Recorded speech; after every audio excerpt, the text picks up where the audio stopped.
अधिक तापमान इसे दिया जाएगा, अधिक ताप पर इसे गर्म किया जाएगा वायु की उपस्थिति यानी कि ऑक्सीजन की उपस्थिति में, तो ये बदल के हो जाएगा ZnO यानी कि जिंक ऑक्साइड, और साथ में सल्फर डाइऑक्साइड जो गैस है वो निकल जाएगी। हमें यहां पर क्या मिल गया? Zinc oxide. ठीक है, आगे वाले पेजेस पर हम देखेंगे कि जिंक ऑक्साइड से धातु किस प्रकार से निकाला जाता है। ठीक है, पीछे वाले पेज पर हमने पढ़ा था जो सल्फाइड के अयस्क होते हैं मध्यम क्रियाशील धातुओं के, उनसे धातु ऑक्साइड किस प्रकार से बनाया जाता है। ठीक है, पहले क्या किया जाएगा? धातु ऑक्साइड में परिवर्तन करेंगे दोनों का, सल्फाइड का भी और कार्बोनेट का। तो कार्बोनेट के अयस्क से धातु ऑक्साइड किस प्रकार से बनाया जाता है यही देखते हैं। कार्बोनेट अयस्क से धातु का निष्कर्षण, जो कार्बोनेट अयस्क से धातु का निष्कर्षण किया जाता है इस प्रोसेस को कहा जाता है निस्तापन। ठीक है, यानी कि कार्बोनेट अयस्क, धातु कार्बोनेट का जो अयस्क है उसको धातु ऑक्साइड में बदली करना, उसको कहा जाएगा निस्तापन। तो कार्बोनेट अयस्क को वायु की सीमित मात्रा या फिर कहें अनुपस्थिति में अधिक ताप पर गर्म करने पर यह ऑक्साइड के रूप में परिवर्तित हो जाता है। जो भी कार्बोनेट का अयस्क होता है, धातु कार्बोनेट का जो भी अयस्क है, अगर उसको या तो वायु हो ही ना या फिर सीमित मात्रा में वायु हो, इसमें गर्म किया जाएगा तो वो ऑक्साइड, धातु ऑक्साइड में परिवर्तित हो जाएगा। ठीक है, इसका एक उदाहरण देख लेते हैं। यहां पर दिया गया है ZnCO3 यानी कि जिंक कार्बोनेट। ये जो अयस्क है इसको गर्म किया जाएगा। ठीक है, इसमें यहां पर क्या है? ऑक्सीजन पहले से ही है, O3 है, तो इसको वायु की यानी कि ऑक्सीजन की अनुपस्थिति में, जहां पर ऑक्सीजन ना हो वहां पर इसे गर्म किया जाएगा, तो ये बदली हो जाएगा ZnO यानी कि जिंक ऑक्साइड में, और कार्बन डाइऑक्साइड जो गैस है वो बाहर निकल जाएगी। जो भी प्रोसेस था पीछे वाला, जो भर्जन था सल्फाइड अयस्क को धातु ऑक्साइड में हमने ZnO में बदला था, और निस्तापन विधि द्वारा यानी कि कार्बोनेट अयस्क को भी हमने किस में बदल लिया? ZnO यानी कि ऑक्साइड में। तो भर्जन और निस्तापन विधियों से हमने धातु ऑक्साइड प्राप्त हुआ। जो भी अब धातु ऑक्साइड है, धातु ऑक्साइड से धातु किस प्रकार से प्राप्त किया जाएगा ये देखते हैं अगले पेज पर। मध्यम क्रियाशील धातुओं के सल्फाइड और कार्बोनेट अयस्क को हमने भर्जन और निस्तापन विधि से धातु ऑक्साइड में परिवर्तित किया। अब जो भी हमें धातु ऑक्साइड मिला था उदाहरण में, भर्जन से भी हमें क्या मिला था? ZnO, और निस्तापन से भी हमें ZnO ही मिला था। ठीक है, उदाहरण जो हमने लिया था। तो अब ये जो ZnO है इसमें से ऑक्सीजन को हटा के किस प्रकार से धातु प्राप्त किया जाएगा ये देखते हैं। तो धातु ऑक्साइड का अपचयन, जो भी ये धातु ऑक्साइड है इसका किया जाएगा अपचयन। अपचयन के बारे में आप पाठ 1 में पढ़ चुके होंगे। अपचयन का अर्थ क्या होता है? ऑक्सीजन को हटाना। ठीक है, अपचयन का अर्थ होता है ऑक्सीजन को हटाना, किसी भी चीज से ऑक्सीजन का हटना अपचयन कहलाता है। और ये किस प्रकार से किया जाता है? अपचयन के लिए कुछ अपचायकों का उपयोग किया जाता है। अपचायक क्या होते हैं? ठीक है, जो भी अपचयन है उसके लिए कुछ अपचायकों का प्रयोग किया जाता है। अपचायक वो होते हैं जो ऑक्सीजन को अपनी तरफ खींच लेते हैं। और अपचायक के अगर कुछ उदाहरण की बात करें, कुछ अपचायक के उदाहरण जैसे कार्बन, कार्बन जो है वो ऑक्सीजन को अपनी तरफ खींच लेता है और बनाता है कार्बन मोनोऑक्साइड। इसी प्रकार से कार्बन मोनोऑक्साइड भी ऑक्सीजन को खींच लेता है, बनाता है कार्बन डाइऑक्साइड। और जो H2 है, हाइड्रोजन भी अपनी तरफ खींच लेता है ऑक्सीजन को और बनाता है H2O यानी कि जल।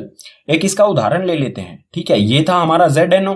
अगर ZnO की C के साथ यानी कि कार्बन के साथ, कार्बन को जो है वो कोक भी कहा जाता है। ठीक है, तो इसकी अभिक्रिया अगर कार्बन के साथ कराई जाए तो कार्बन जो है, ऑक्सीजन जो है वो कार्बन के साथ चला जाएगा। ठीक है, और हमें मिलेगा शुद्ध यानी कि हमें मिलेगा धातु और मिलेगा कार्बन मोनोऑक्साइड। ये गैस होती है, ये गैस निकल जाएगी और हमें धातु मिल जाएगा।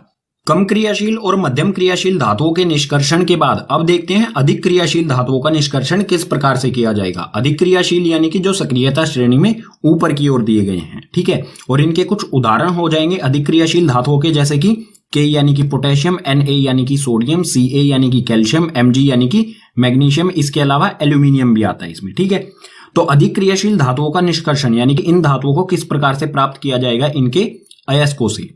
इसमें पहला बिंदु दिया गया है, यह धातु अत्यधिक क्रियाशील होने के कारण अपचयन नहीं किया जा सकता है। जो भी ये धातु हैं बहुत अधिक क्रियाशील होते हैं, इसलिए जो भी इनके ऑक्साइड होंगे, जैसे सोडियम ऑक्साइड हो गया, तो सोडियम ऑक्साइड का अपचयन नहीं किया जा सकता, यानी कि जो सोडियम के साथ ऑक्सीजन जुड़ा है उस ऑक्सीजन को नहीं हटाया जा सकता है।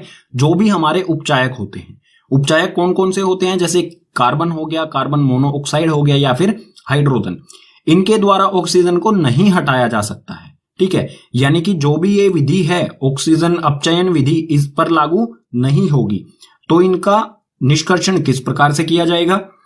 इन धातुओं को विद्युत अपघटन द्वारा प्राप्त किया जाएगा। विधि है ये विद्युत अपघटन विधि द्वारा इन धातुओं को प्राप्त किया जाता है। विद्युत अपघटन के लिए सबसे पहले क्या होना चाहिए?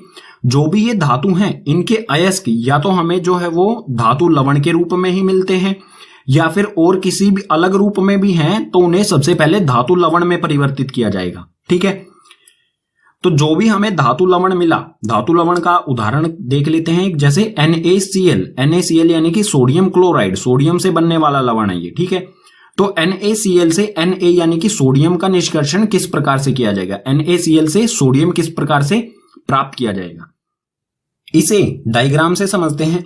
सबसे पहले जो भी हमारा सोडियम क्लोराइड है इसको द्रव अवस्था यानी कि गलित अवस्था, इसे अधिक ताप पर गलित अवस्था में लाया जाएगा, तरल। ठीक है, इसे पिघलाया जाएगा और पिघला के इस बड़े से टब जो दिख रहा है आपको इसमें डाला जाएगा। इसमें जो नीला नीला दिख रहा है आपको ये है सोडियम क्लोराइड। ठीक है, इसमें दो रोड लगाई जाएंगी, एक तो होगी कैथोड और एक एनोड। कैथोड यानी कि ऋणी जिस पे चार्ज होता है और एनोड यानी कि जिस पे धनात्मक चार्ज होता है।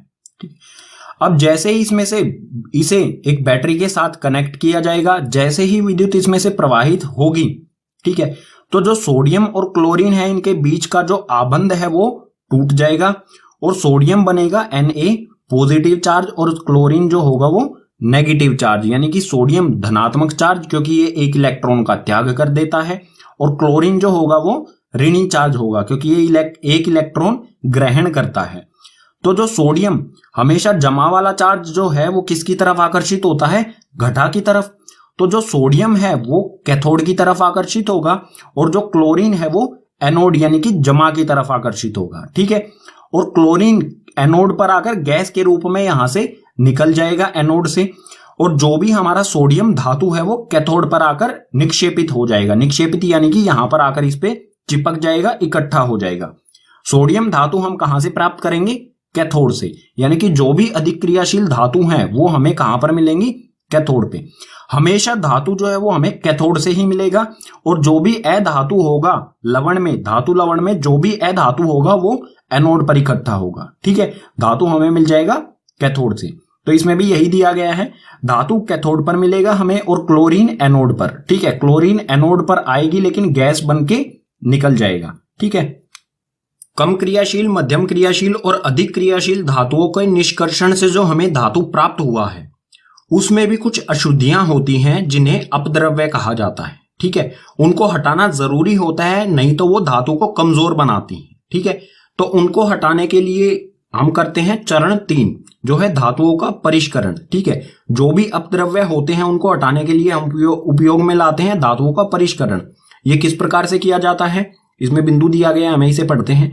धातुओं से अपद्रव्य, अपद्रव्य को इंग्लिश में स्लैग्स कहा जाता है। ठीक है, तो जो भी अपद्रव्य है उसको हटाने के लिए सबसे अधिक उपयोगी विधि है विद्युत अपघटनी परिष्करण। ठीक है, इस विधि का उपयोग ज्यादातर लाया जाता है। ये बहुत आसान विधि है, सस्ती भी पड़ती है, इसलिए विद्युत अपघटनी परिष्करण किया जाता है जो भी हमें धातु प्राप्त हुआ है। ठीक है, एक उदाहरण से इसे समझते हैं। मान लीजिए हमें कॉपर, ठीक है, कॉपर का परिष्करण करना है, कॉपर जो है उसको शुद्ध बनाना है। ठीक है, तो क्या किया जाएगा? कॉपर को शुद्ध बनाने के लिए सबसे पहले अगर कॉपर को बनाना है तो हम एक सल्फेट का विलयन लेंगे, कॉपर का ही, CuSO4। ये विलयन हम एक टम्बलर में डालेंगे। ठीक है, ये बाल्टी सी जो दिख रही है इसमें क्या है? कॉपर सल्फेट का विलयन है। ठीक है, ये कॉपर सल्फेट का विलयन है। इसमें 2 रोड लगाई जाएंगी कॉपर की ही, एक तो बिल्कुल शुद्ध कॉपर की कॉपर धातु की, ठीक है, कैथोड पर लगाई जाएगी कॉपर की, और एक वो लगाई जाएगी जिसमें से हमें ऐसा कॉपर जिसमें से हमें अपद्रव्य को निकालना है, यानी कि अशुद्ध जो कॉपर की रोड है वो लगाई जाएगी एनोड पर। ठीक है, कैथोड जो है वो माइनस यानी कि ऋणी चार्ज होता है और एनोड जो है वो धनात्मक चार्ज होता है। तो कॉपर की शुद्ध धातु की जो रोड है वो लगाई जाएगी पतली। ठीक है, पतली लगाई जाएगी कैथोड पर, और एनोड पर अशुद्ध कॉपर की मोटी रोड लगाई जाएगी। इसे एक सर्किट से जोड़ दिया जाएगा, विद्युत सर्किट से। ठीक है, एक बैटरी और इसमें एक कुंजी लगी होगी। ठीक है, अब आते हैं हमारे पहला पॉइंट पर। जब विद्युत धारा प्रवाहित होगी अशुद्ध धातु अपघटय में घुलने लगेगा। अपघटय यानी कि जो भी ये विलयन है, ठीक है, CuSO4 यानी कि कॉपर सल्फेट, ठीक है। जैसे ही हम इस कुंजी को ऑन करेंगे यानी कि स्विच को ऑन करेंगे, इसमें से विद्युत धारा प्रवाहित होगी। जो भी एनोड पर अशुद्ध कॉपर है वो इस विलयन घुलने लगेगा, ठीक है, इस विलयन में घुलने लगेगा। कॉपर जो इस विलयन में आने पर क्या होगा, 2 चार्ज हो जाएगा, ठीक है, क्या हो जाएगा, Cu2 प्लस चार्ज हो जाएगा। और एनोड जो है, यहां पर एनोड पर बचेंगे 2 इलेक्ट्रॉन, ठीक है, ये इस तरह से टूट जाएगा, 2 इलेक्ट्रॉन्स में टूट जाएगा, ठीक है।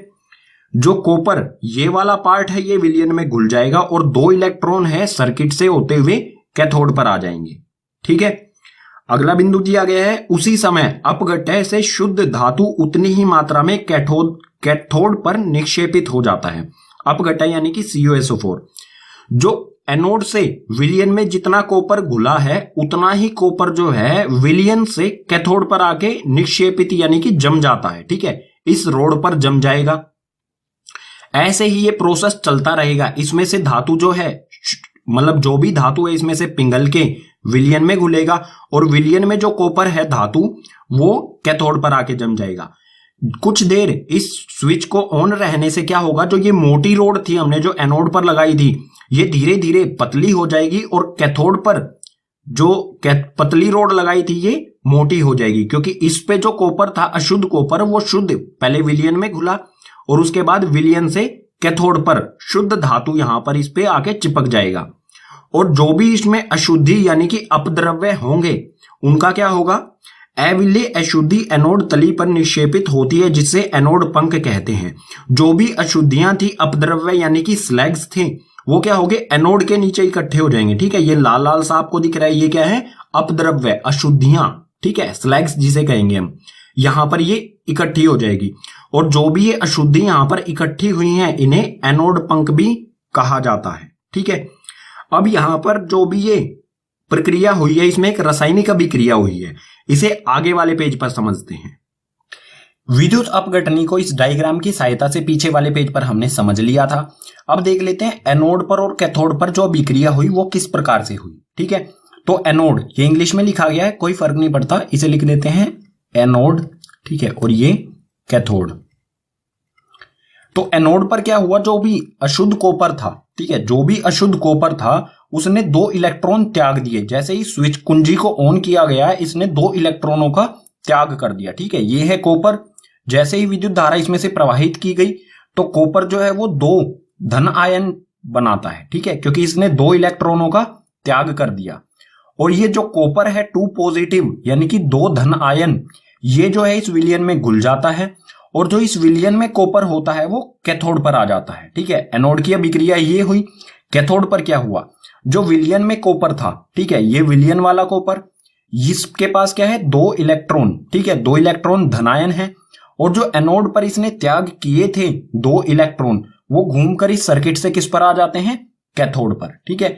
2 इलेक्ट्रॉन यहां आ गए कैथोड पर और ये कॉपर के साथ इकट्ठा करके क्या बनाएंगे, शुद्ध कॉपर बना लेते हैं, ठीक है। शुद्ध कॉपर हमें मिल जाएगा कैथोड वाली रोड पर, ठीक है। पाठ में अगला विषय आता है हमारा संक्षारण। संक्षारण के बारे में आप पाठ 1 में भी पढ़ चुके होंगे, फिर से देखते हैं। धातुएं अपने आसपास अम्ल, आर्द्रता व वायु के संपर्क में आने से संक्षारित हो जाती हैं, इसी को कहा जाता है संक्षारण। संक्षारण जो है वो धातुओं को कमजोर बनाता है, ठीक है, धीरे धीरे करके नष्ट कर देता है, ठीक है, बिल्कुल खत्म कर देता है। इसके कुछ उदाहरण देख लेते हैं। सिल्वर वायु की उपस्थिति में काला हो जाता है, यानी कि सिल्वर जब वायु के संपर्क में आता है तो इस पे जो संक्षारण होता है वो काले रंग की इस पे परत चढ़ जाती है जिससे सिल्वर कमजोर हो जाता है। सिल्वर यानी कि चांदी, ठीक है। इसी प्रकार से कॉपर आर्द्र CO2 आर्द्र कार्बन डाइऑक्साइड के साथ अभिक्रिया करके कॉपर कार्बोनेट बनाता है, ठीक है, हरे रंग का बन जाता है। जो भी कॉपर होता है वो आर्द्र यानी कि नमी वाली कार्बन डाइऑक्साइड के साथ अभिक्रिया करेगा और जो भी कॉपर है उसके ऊपर एक हरे रंग की परत आ जाती है, वो क्या होती है, वो होती है कॉपर कार्बोनेट, ठीक है। इसी प्रकार से लोहा आर्द्र वायु के संपर्क में आने पर सतह पर भूरे रंग की परत बनाता है। जो भी लोहा होता है वो वायु नमी वाली वायु के संपर्क में आने पर उस पे भूरे रंग की एक परत बन जाती है जो लोहे को कमजोर बनाती है और धीरे धीरे उसे नष्ट कर देती है। यानी कि संक्षारण जो है वो धातुओं को क्या करता है, नष्ट कर देता है धीरे धीरे, ठीक है। और संक्षारण जो है जल और वायु, जहां पर जल और वायु दोनों चीजें हैं तभी संक्षारण पॉसिबल है, तभी संक्षारण हो सकता है। ठीक है, अगर अकेला जल है तो संक्षारण नहीं होगा, या फिर अकेली वायु है तो भी संक्षारण नहीं होगा। तो जो लोहा है वो वायु के संपर्क में आने से किस प्रकार से उसमें संक्षारण यानी कि जंग लगता है, क्योंकि वायु में भी जो है वो जल वाष्प होता है। ठीक है, जल जो है वाष्प के रूप में होता है वायु में, इसीलिए जो भी धातुएं हैं वो वायु आर्द्र वायु यानी कि ऐसी वायु जिसमें पानी की मात्रा है वाष्प के रूप में, उसके संपर्क में आने पर धातुओं का संक्षारण होता है। तो धातुओं को संक्षारण यानी कि गलने से, नष्ट होने से किस प्रकार बचाया जा सकता है, ये देखते हैं अगले पेज पर। अब देखते हैं संक्षारण से धातुओं को किस प्रकार से बचाया जा सकता है। तो संक्षारण से सुरक्षा, धातुओं को संक्षारण से बचाने के लिए विभिन्न विधियां अपनाई जाती है। कई सारी विधियां हैं जिससे संक्षारण, धातुओं को संक्षारण होने से बचाया जा सकता है, जैसे पेंट कर देना, तेल लगा देना या फिर ग्रीस लगा देना। ठीक है, पेंट करने से क्या होता है, वायु का संपर्क जो है धातु से हट जाता है। ठीक है, तेल लगाने से भी वायु का संपर्क, या फिर ग्रीस लगा देते हैं उससे भी। यशद लेपन, इसके बारे में आगे पढ़ेंगे क्या होता है। क्रोमियम लेपन क्या होता है, जो क्रोमियम धातु है उसकी परत चढ़ा दी जाती है। ठीक है, किसी एक धातु पर क्रोमियम की परत चढ़ा दी जाती है। ठीक है, और वो बहुत लंबे समय तक चलता है। जैसे आपने साइकिल वगैरह जो होती हैं, चमकीली चीजें जो होती हैं, जैसे साइकिल का हैंडल होता है, वो चमकीला क्यों होता है, क्योंकि उस पर क्रोमियम का लेपन किया गया है, क्रोमियम की एक परत चढ़ाई गई है। ठीक है, इसी प्रकार से मिलता जुलता ही है एनोडीकरण या फिर मिश्र धातु बनाया जा सकता है। ठीक है, इन सभी विधियों से संक्षारण को रोका जा सकता है। तो यशद लेपन के बारे में पढ़ लेते हैं, ये क्या होता है। लोहे व इस्पात, लोहा और इस्पात क्या होता है, स्टील। ठीक है, लोहा व स्टील को जंग से बचाने के लिए उस पर जिंक की परत चढ़ाई जाती है। जिंक यानी कि जस्ता, जिसका सिंबल होता है Zn। जो लोहा और स्टील है उस पर जिंक की परत चढ़ा दी जाती है। जो ये जिंक की परत है ये थोड़ी थोड़ी सी भूरे ब्राउन रंग की होती है। ठीक है, इस प्रक्रम को ही यशद लेपन कहा जाता है। ठीक है, यानी कि लोहे और इस्पात यानी कि स्टील, लोहे और स्टील पर जब जिंक की परत चढ़ाई जाए तो उसे कहा जाएगा यशद लेपन। और मिश्र धातु क्या होते हैं, ठीक है, यहां पर एक शब्द और आया है मिश्र धातु बनाकर। तो मिश्र धातु किस प्रकार से बनाए जाते हैं और होते क्या हैं। मिश्र धातु, यह दो या दो से अधिक धातु या धातु और धातु या अधातुओं का समांगी मिश्रण होता है। समांगी मिश्रण जो है इसके बारे में आप कक्षा 9 में पढ़ चुके हैं। तो या इसमें क्या होता है, दो धातु या दो से अधिक धातु या फिर धातु के साथ अधातु का समांगी मिश्रण बनाया जाता है। ठीक है, इसके कुछ उदाहरण ले लेते हैं जिससे आप अच्छी तरह से समझ जाएंगे। जैसे जो लोहा होता है, अगर लोहे में कार्बन मिला दिया जाए, कार्बन में 0.05% कार्बन मिला दिया जाए तो लोहा जो है कठोर हो जाता है, और इसमें जो संक्षारण यानी कि जंग लगने का प्रक्रम होता है वो भी बहुत धीमा हो जाता है, लंबे समय तक चलता है ऐसा लोहा जिसमें कार्बन मिला दिया गया है। ठीक है, तो यहां पर क्या हुआ है, लोहा यानी कि धातु में अधातु को मिलाया गया है। ठीक है, इसी प्रकार इस्पात यानी कि स्टील, जो स्टील के बर्तन होते हैं हमारे रसोई घर में, वो वाला इस्पात। ठीक है, स्टील किस प्रकार से बनाया जाता है, लोहे में निकेल और क्रोमियम, ठीक है, ये है क्रोमियम मिलाया जाता है। ठीक है, लोहे में निकेल और क्रोमियम मिला करके इस्पात की स्टील का निर्माण किया जाता है। ये भी क्या है, स्टील क्या है, एक मिश्र धातु है। इसी प्रकार से पीतल जो है वो कॉपर और जिंक यानी कि जस्ता, ठीक है, जिंक जिसका सिंबल होता है Zn। तो पीतल जो है उसमें क्या किया जाता है, कॉपर और जिंक का वो समांगी मिश्रण होता है। इसी प्रकार से कांसा क्या होता है, कॉपर और टीन का समांगी मिश्रण। ये सभी क्या है, मिश्र धातु। और मिश्र धातु जो बनाए जाते हैं उनका कारण क्या होता है, क्योंकि ये लंबे समय तक चलते हैं, इनमें जंग जो भी है या संक्षारण कहें वो नहीं होता है, इन पे हमें किसी भी तरह